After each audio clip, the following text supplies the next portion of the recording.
young actress na ang tawag sa kanya young matrona. Sa isang di umano sa naging day niya na paghiwalay niya, ay dahil itong girlita ang mas gumagastos. Kumbaga itong lalaki di umano, pelmokon yan. Oo. Take note ha, hiwalay na sila.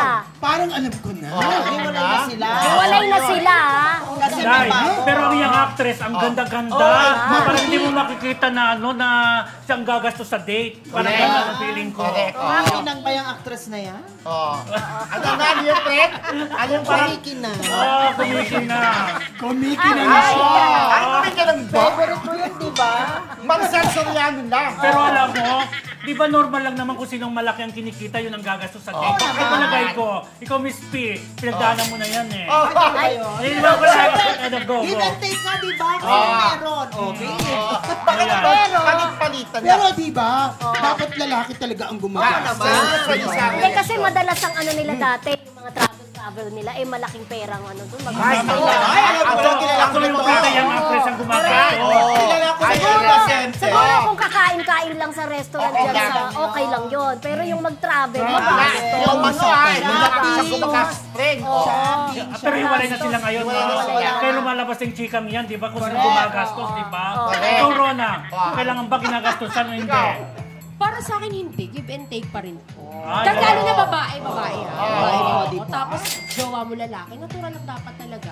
Lalaki. Gastos siya. Pero minsan naman, ang lalaki, ang babae din, love ako naman, di ba? Parang may babae ka. ganun. Parang halimbawa, parang ganun din. Minsan sabi niya, Paano raw pagka ano? Hindi, at saka game? dito parang nakaka-hurt din minsan sa ego ng lalaki yung ano, ikaw yung nililibre mismo ng jowa mo, di ba? Sa iba walang ganun-ganon. Pero bakit ganito friendship? Bakit pag gwapo yung mga artista o yung mga celebrity?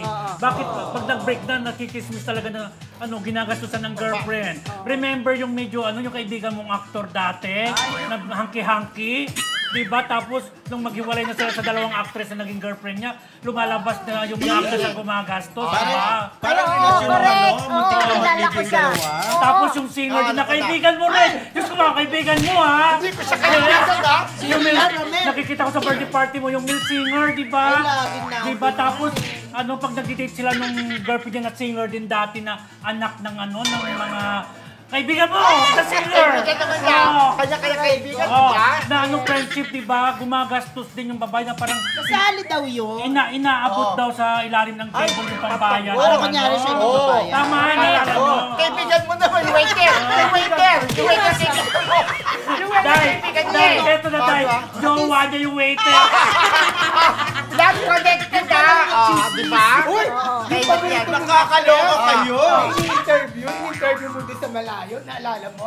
Hindi mo siya na gumagastos sa jowa. Ay, talong. Clue. Clue. Sino doon? Nandiyan ito yung actress, ha?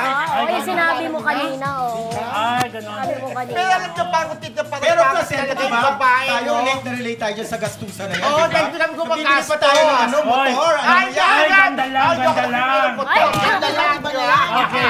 Ganda lang talaga. Nakita mo, nakapang-motor ka, di ba? Ready Ikaw, na may brand ko na. Sa mga Bumili friendship. pa si Fred ng motor sa Japan. Galing ng Japan si Fred. Oh, So, hulaan na ng mga viewers natin na kung sino yung pretty young actress na gumagastos sa Yes. boyfriend Dating pag nabili jowa. sila. Dating jowa.